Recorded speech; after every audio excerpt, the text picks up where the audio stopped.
Assalamualaikum warahmatullahi wabarakatuh. Selamat sore pemirsa dimanapun berada. Kembali hadir Sam Caniago. Kali ini bersama salah satu tokohnya Kabupaten Solo. Beliau juga pernah menjabat sebagai wali nagari, anggota DPRD Kabupaten Solo 3 periode, dan juga selaku tokoh adat yang pernah menjabat sebagai Ketua Kerapatan Adat Nagari di Sulit Air.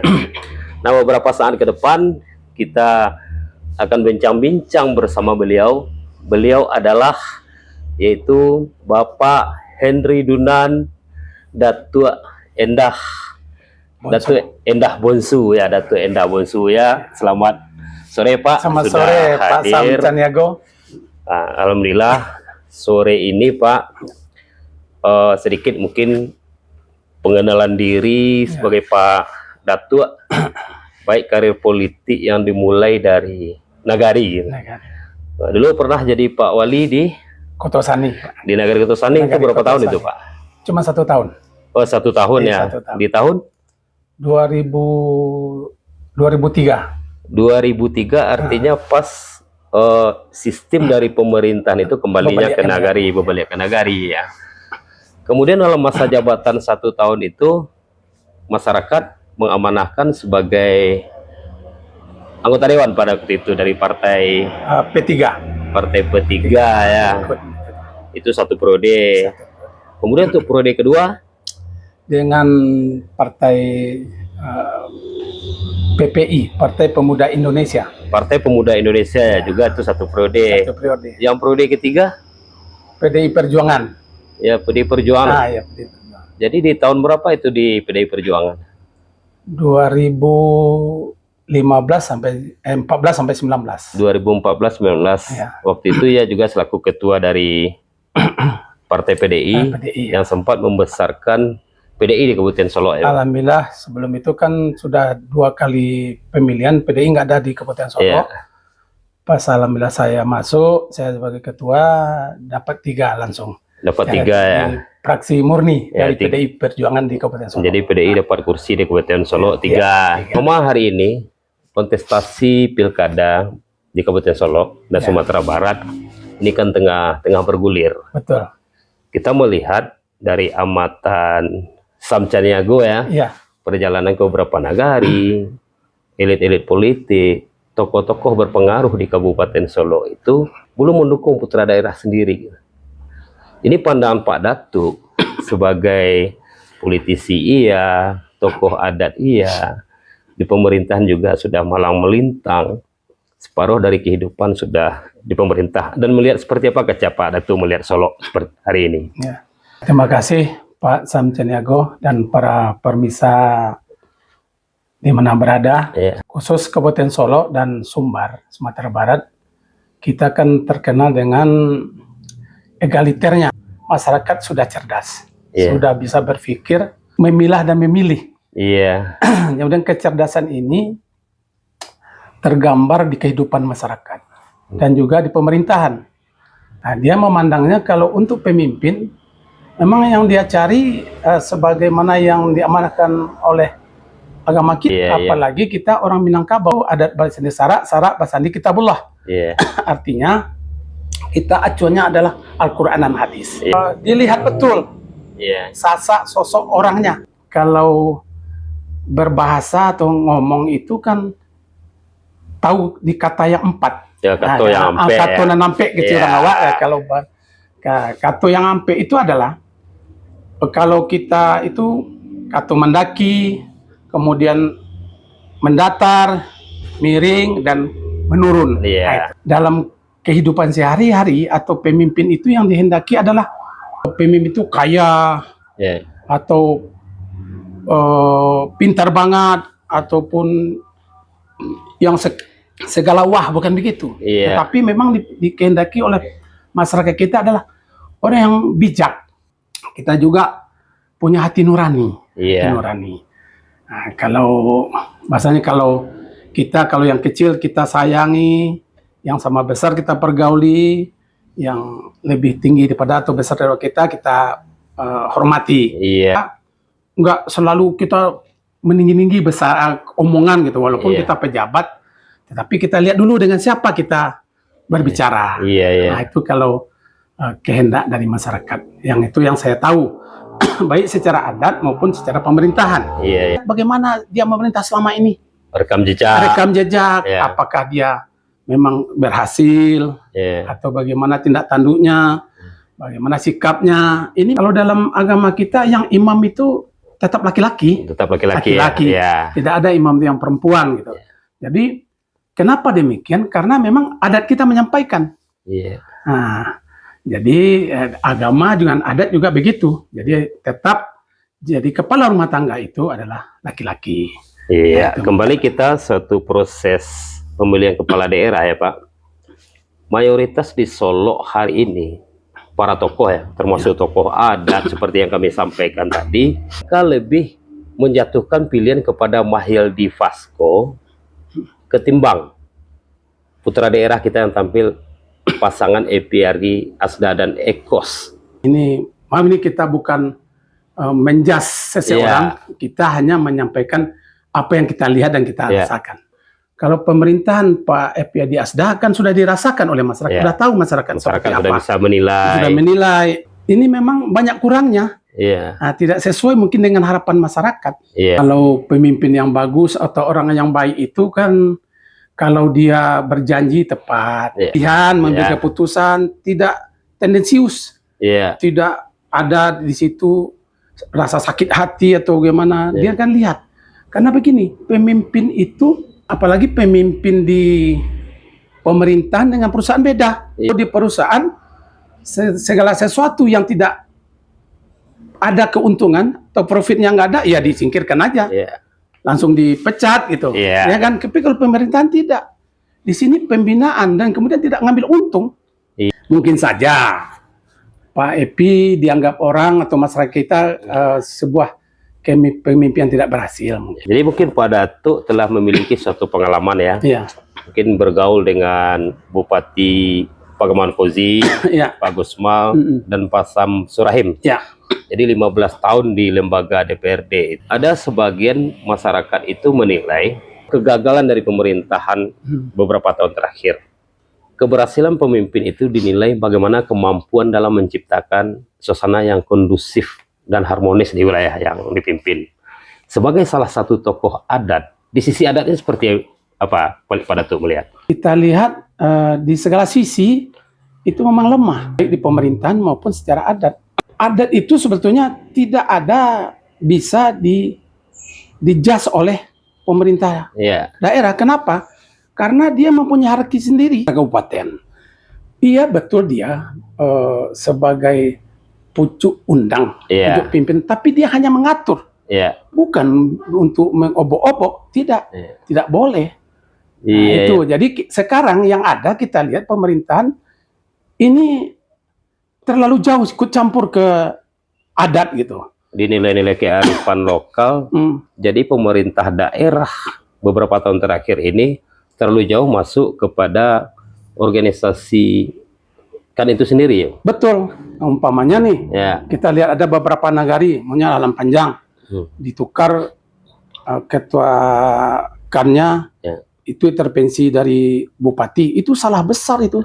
Yang diharapkan adalah kita ini sebagai umat yang beragama dalam ajaran kita, kalau ada orang salah kita tidak boleh dendam. Dan kemudian mengasih hukuman tidak boleh lebih dari kesalahan dia. Jadi intinya ya, peran pemerintah itu di saat kerapatan adat yang telah bekerja sesuai anggaran dasar, dia kan suatu organisasi kerapatan itu kan juga agak ada anggaran dasar. Sebatas ini telah sesuai dengan anggaran dasar, sebenarnya pemerintah juga tidak bisa jauh intervensi ya Pak. Betul, sama sekali tidak bisa. Kita juga sebetulnya sudah risih juga dengan keadaan begini. Namun karena saya juga pernah pendukung Epyardi Asda sama John Pandu, kita mau juga pimpin ini berubah dengan adanya masukan-masukan atau kritikan yang baik secara keras maupun secara halus dari masyarakat. Bicara Epyardi Asda, Pak Datuk, kabarnya teman satu sekolah EPRD. Benar, saya sama masuk dulu SMP Singkarak sama dia. SMP Singkarak, Iya, ya. SMP Singkarak. Kemudian di P3, di partai kita sama-sama masuk juga. Oh ya, sama waktu di P3. Waktu di P3. Ya. 2004 ya? 2004. 2004 pada waktu itu, partai P3 itu mengusung bupatinya almarhum Aliman Salim dan Edi Eri. Sejak itu sudah mengikuti percaturan politik bersama Pak EPRD ya? Iya, betul. Mengantarkan beliau juga ke DPR RI untuk yang pertama pada waktu itu. Ya. Bahkan saya untuk menuliskan yang pertama dia diusulkan untuk DPR itu saya yang bikin. Iya, selaku ketua Lejenah, karena kalau di P3 yang menyusun caleg itu kan tim lejenah namanya. Kebetulan alhamdulillah pada saat itu saya diamanahkan oleh teman-teman di P3 sebagai tim lejenah, kebetulan saya ketuanya. Saya yang menuliskan gitu. Itu mungkin ada Pak Sadudin, mantan ketua DPRD dulu ya Pak, iya, Pak Sadudin. Ya ini sangat cukup menarik ini Pak. Seorang teman sekolah hari ini, tapi kalau Pak Datuk lebih memilih untuk calon gubernur di Kabupaten Solok itu siapa? Kalau kita sudah melihat kita sekarang tidak gegabah untuk memilih dan memilih tadi penuh pertimbangan, apalagi ini teman sekolah dan kemudian teman seperjuangan dalam berpolitikan. Ini memang dilematis dan itu saya memang memilih Pak Mahyildi sama Pasko. Sama Pasko ya. Pasko ya. Jadi ketika dihadapkan kepada dua pilihan itu lebih mengarahkan kepada Mahyildi Pasko. Iya betul. Karena berangkat dari sebuah rekam jejak seorang sahabat yang pernah memimpin. Gitu. Kemudian mungkin juga ada faktor lain Pak. Apakah ada partai politik? Mungkin karena Pasko itu memang diutus khusus Prabowo untuk mendampingi PKS di Sumatera Barat. Kita sekarang tidak bisa menafikan itu. Ya. Nah, kita juga kalau kita mau dapat kue yang besar, kita harus alurnya alur yang Prabowoisme. Seperti kemarin. PDI Jokowi ya harus irisan itu ke bawah yang dapat kue yang banyak. Jadi kita lihat Damas Raya, Bupati Sutariska udah seperti luar biasa ya. Luar biasa dia. Dia online langsung ke presidenan kan, ke istana. Jalan udah jalur 2, rumah sakit entah berapa, entah 2 juga dibangun. Damas Raya cukup luar biasa loh. Iya luar biasa. Karena seperti tadi. Jadi kita berharap juga mudah-mudahan ke depan Kabupaten Solok ini juga dipimpin oleh seorang irisannya, mungkin anaknya Prabowo lah. Itu yang ada sekarang memang John Pandu sama Chandra. Wakilnya juga dari utara Kabupaten Solok ya. Kebetulan memang dari utara, tapi kita tidak pandang daerahnya. Gimana dia memimpin ke depan yang kita harapkan. Dan kemudian alhamdulillah komitmen dari orang berdua ini saya sudah dengar dengan mata kepala saya. Nah, dia memang mau untuk membangun Kabupaten Solok itu ke depan dengan baik-baik, dengan kerjasama, dengan kesejukan, dengan sentuhan hati nurani, sapa masyarakat, sejuk dan damai. Alhamdulillah. Jadi tagline itu kan mencerminkan bagaimana dia ke depan. Itu Pak. Makanya Solok dari kondisi hari ini sejuk, damai di tengah kehidupan masyarakat, sejuk di pemerintahan dalam pelayanan, seperti itu kali ya. Betul. Ya karena sekarang kita rasakan tidak nyaman, tidak nyaman. Bahkan kita dengar-dengar dari teman-teman dari pegawai ASN itu sangat tidak nyaman. Nah, kalau sudah datang pemimpin, bupati, dia yang ada bukan inspirasinya keluar. Dia malah ketakutan. Lebih tinggi rasa takut daripada rasa menghormat. Pernah nggak diingatkan Pak? Saya sudah pernah ingatkan. Dulu kan yang masyarakat tidak suka adalah caranya Pak Epi. Dia kan kalau ngomong kadang-kadang kan meledak-ledak aja, tanpa sebab dan segala macam, ataupun ada sebab sedikit dia langsung meledak. Dan masyarakat kan kita orang Minang ini ada istilah. Jadi dia kalau kaya dia tidak akan minta bantuan, ya kan? Kalau dia pintar dia tidak minta pendapat, ya kan? Nah, kemudian kalau dia jago, dia tidak minta perlindungan gitu. Karena hidup ini kan nggak bisa dia kasih gitu. Karena kehidupan tetap diri pribadi untuk mencarinya gitu. Ya, menarik Pak. Ada sebagian orang mengatakan kasar, ada yang sebagian tegas. Ya. Sepengetahuan apa antara kasar dan tegas ini seperti apa definisinya? Ini sangat berbeda loh Pak. Ya. Kalau tegas itu adalah kalau ada yang disampaikan tegas. Ya, disiplin, tegas, taat aturan, disiplin. Kemudian apa yang sudah disepakati itu dilaksanakan sesuai dengan kesepakatan yang ada. Tapi kalau kasar itu ngomongnya menyinggung perasaan orang. Memang kalau kita lihat Pak RD kasar, bukan tegas. Apa sama lu? Babi lu, anjing lu. Nah, itu kan kasar, bukan tegas. Kalau tegas itu, kamu kalau tidak selesai ini, kamu dipecat atau pangkat kamu dikurangi, diturunkan. Ada indisiplin. Ada indisiplin gitu, ada punish dan reward gitu. Itu yang tegas. Jadi kemudian berjanji ditepati. Nah, ini enggak, berjanji enggak ditepati. Kemudian kalau ngasih hukuman tidak setimpa dengan kesalahan orang. Pak Datuk, 3 periode Pak Datuk di anggota DPRD Kabupaten Solo. 5 tahun terakhir ini antara pemerintah DPRD seperti apa? Malah saya kasihan lihat anggota DPRD sekarang. Kalau diistilahkan kucing lihat lidi gitu. Nah, takut. Pak Datuk dulu termasuk orang yang terbilang kritis, baik itu di zaman Pak Gamawan, Pak Samsur Rahim, dan juga Pak Gusmal. Juga harus memahami undang-undang dan peraturan, punya perda segala macam. Kita berjalan di situ aja. Ketika itu dilanggar oleh pemerintah daerah, itu memang kewajiban kita untuk menyampaikan. Nah, kemarin kan itu sering viral-viralnya hubungan antara bupati, ketua DPRD yang saling baku hantam. Bagaimana ini juga bisa memberikan efek kepada kelancaran dari pemerintahan itu sendiri. Ada campur tangan pemerintah dalam masalah kisruh riuhnya DPRD, saya lihat. Karena mungkin di pihak pemerintah maunya yang jadi ketua DPRD harus ikut kemauan. Undang-undang sudah jelas kok, si Dodi itu ketua. Kok harus dilengsarkan? Apa masalahnya gitu? Kemudian partainya malah mendukung. Epia di Asda dengan John Pandu, kan itu persoalannya. Awal-awalnya. Kemudian nggak mungkin dong.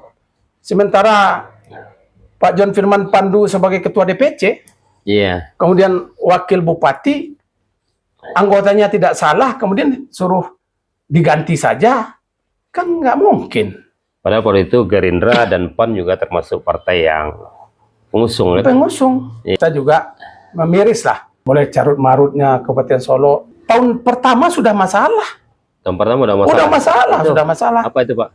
Ya kan itu masalah ketua DPRD. Kemudian masalah yang kasar tadi, masalah tidak menghormati sesepuh, seperti ribut dengan provinsi, pemerintahan provinsi. Ini kan nggak mungkin. Kabupaten itu sejauh mana? Kewenangan provinsi sejauh mana? Karena gubernur merupakan perpanjangan tanganan dari pusat. Betul, pusat. Nah, kemudian kalau kita lihat, jujur kita banyak dirugikan loh oleh pemerintahan sekarang. Ini maaf ini. Contohnya Pak? Contohnya banyak proyek yang tidak jadi diteruskan ke masyarakat gara-gara bupati tidak mau terima. Termasuk bantuan ambulan. Di DPRD kan ada dana pokir kita. Kita untukkan untuk masyarakat. Kemudian kita udah nggak jabat lagi, semua ambulan ditarik. Kita rasa blunder sekali keputusannya. Apa salahnya? Katanya, saya juga pernah nanya, ini kenapa ditarik? Katanya tidak adil, karena negara lain nuntut. Kalau keadilan, karena ini sudah ada, jangan yang ada dimusnahkan. Seharusnya ditambah. Ada gelombang. Masyarakat kita ini sudah lama gelombangnya. Namun tokoh-tokoh kita itulah kita banggakan juga, tokoh kita dari Kabupaten Solo ini. Termasuk tadi Pak Gamawan, Pak Samsul Rahim, Pak Gusmal, kemudian ada tokoh-tokoh lain, Pak Bustama segala macam. Itu dia akan ngasih gini, udahlah kita lihat dulu lah. Biar Kalau bisa habis dulu 1 periode, nanti kita kalau memang masyarakat menghendaki ya kita tukarlah. Nah sekarang sampai saatnya sekarang, kalau kita lihat sekarang ini sebuah gelombang dan sudah hati nurani rakyat untuk bagaimana pemerintahan ini tukar. Jadi diindikasikan sebuah gelombang rakyat itu hari ini, yang pertama dari kegagalan pemerintahan beberapa tahun terakhir. Betul. Membangun hubungan dengan lembaga DPRD tidak bisa berjalan baik, dengan kerapatan adat, termasuk dalam memanage sistem pemerintahan itu yang tidak tercipta yang kondusif tadi, sehingga tidak adanya kreativitas, inovasi dari aparatur yang ada. Gitu. Betul. Nah, ini juga terhadap Wali Nagari seperti apa, Pak? Pemerintahan loh, bukan perusahaan. Jauh berbeda itu. Kalau perusahaan, dia orientednya adalah keuntungan, profit kan? Kepentingan. Tapi kalau pemerintah tidak, pembinaan. Pembinaan. Umpamanya nih pembinaan. Kalau air nggak ada, kewajiban pemerintah untuk mengadakan air, kesejahteraan. Nah, kan ada dalam undang-undang itu, ya kan? Bagaimana kesejahteraan rakyat itu merata di seluruh tingkatan. Orang ini dalam hidup tidak ada yang tidak salah. Tidak ada yang tidak salah. Apalagi di pemerintah ya Pak. Apalagi di pemerintahan. Banyak masalah. Memang masalah yang diselesaikan oleh pemerintahan ini. Tapi beberapa wali nagari yang diberhentikan itu, Pak. Kalau kita lihat ini memang ini kearoganan dari pemerintah. Kearoganan. Ya, kadang-kadang mungkin masalah sepele saja. Boleh orang tuh dikatakan bersalah. Itu kan harus ada keputusan. Keputusan dari pengadilan. Baru bisa orang itu bersalah. Itu secara hukum. Wali negara ini belum diputuskan bahwa dia bersalah, atau dia korupsi, atau dia ada kesalahan lain. Tapi sudah dipecat. Kok semena-mena bupati memecat wali negari? Toh itu bukan dia yang milih. Yang milih masyarakat. Seharusnya dipulangkan ke masyarakat. Kita rasa kurang tepat. Terlalu indikasinya diskriminatif. Udah mengarah kepada apakah kriminalisasi atau kalau kita kalau secara hukum ya ke sana lah arahnya. Makanya kita boleh saja kalau kita dalam Islam, agama kita kan kalau dia tidak tepat janji kan munafik namanya. Ya kan? Kalau kita menghukum orang atau mencelakai orang kan zolim. Nah, itu masyarakat lah yang menilai. Kalau pemikiran saya ini sudah memenuhi unsur ini. Zaman Samsul Rahim ada nggak wali negari yang dipecat? Kita rasa tidak ada. Saya sudah 3 kepala daerah yang saya ikut. Pak Gusmal? Pak Gusmal apalagi Bapak kita Pak Gamawan. Memang sejuk kan. Yang lebih mengarahkan kepada pembinaan. Tapi dengar nggak Pak, di Sumatera Barat ada nggak pemerintah daerah yang tertinggi pemecatan wali negari? Kita dengar. Tapi yang kita dengar itu memang daerah kita, Kabupaten Solo. Yang ada pemecatan bupati itu adalah sebagai ayahnya semua masyarakat Kabupaten Solo. Bagi yang bisa dilakukan pembinaan, bagi yang tidak baru kita proses sesuai aturan yang berlaku. Betul, sama gitu. di ABRI ini dibina dulu, nggak bisa dibinasakan, kan begitu istilahnya. Ya boleh-boleh aja, ini enggak tanpa pembinaan langsung aja dipecat. Jadi dari sisi lemah inilah para tokoh masyarakat di Solo itu untuk tidak mendukung putra daerah hari ini. Saya bukan ada sakit hati atau dendam sama FPD, tidak ada. Cuman memang kita nilai kita butuhlah sosok baru, ya kan? Seperti yang diharapkan tadi. Nah, jadi siapa orangnya? Nah, itulah. Karena ada 2 pemilihan di Sumbar itu, Buya Mahdi dan Pasko, dengan Epiadi Asda dengan Ekos. Nah, tentu kita memilih nih. Kalau jelek, mana yang kurang jeleknya? Ya. Kalau bagus, mana yang lebih bagus kan begitu? Iya. Setelah kita lihat, kita pikirkan, kita pilih dan pilih. Nah, memang kalau saya pribadi, saya memang memilih Buya Mahyaldi sama Pasko gitu. Tapi Solo terkenal loh Pak, tokoh Solo itu modalisme yang kental gitu. Ini terjadi tahun 2005 di saat Pak Gamawan Fauzi itu maju sebagai calon gubernur Sumbar. Betul. Karena memang adat kita begitu, adat Minangkabau ini, kita ini kan untuk memperjuangkan itu pribadi kita, keluarga, dan orang kampung gitu. Tetapi kita kan juga, kan dibilang tadi, bahwa kita dikasih pikiran, ya kan, punya hati. Tentu kita melihat siapa ini pemimpin provinsi ke depan yang lebih bagus dan baik. Menganggap ini Pak Buya Mahyaldi sudah bagus, ya bukan tanda petik juga, karena memang pasti ada kekurangannya. Tetapi dalam hal ini, kalau dipimpin nanti oleh Buya Mahyaldi seperti apa? Kita ke sana, Pip. Kemudian kalau dipimpin oleh Epyedi Asda, nanti Sumbar ini seperti apa? Itu udah kebayang sama orang, kita juga udah kebayang. Ya kan? Seperti apanya gitu. Walaupun dia berjanji akan begini, akan begitu. Tetapi kalau pengalaman pribadi saya, janji itu janji bohong aja. Yakin pada itu ya? Di saat Pak Gamawan dulu yang mencapai rata-rata di Solo, bahkan Solo Raya loh, itu di atas 80% kemenangan Pak Gamawan. Hari ini diprediksikan bahkan Mahyaldi di atas 60% di Kabupaten Solo, Mahyaldi Pasko. Kalau masyarakat kita memang yang seperti tadi, dia tadi bagus, kemudian berpikir dengan otak dan hati, kemudian disandarkan dengan agama. Kalau saya memprediksi ini lebih daripada itu. Hampir sama dengan Pak Gamawan kemarin. Ada kok dalam Al-Quran. Kalau kita memilih pemimpin yang salah, kita berdosa. Ya, memang Al-Quran itu ada 3 kriteria orang-orang munafik, seperti pada itu sampaikan tadi. Yang pertama, saat dia berkata selalu bohong. Yang kedua, saat berjanji selalu dia ingkar janji. Yang ketiga adalah pemimpin yang zalim. Memang seperti itu dinamika hari ini di Kabupaten Solo, termasuk juga di Solo Raya. Sejatinya Solo Raya ini kan sepakat. Betul. Karena Kabupaten Solo itu merupakan induknya dari Kota Solo dan Kabupaten Solo Selatan.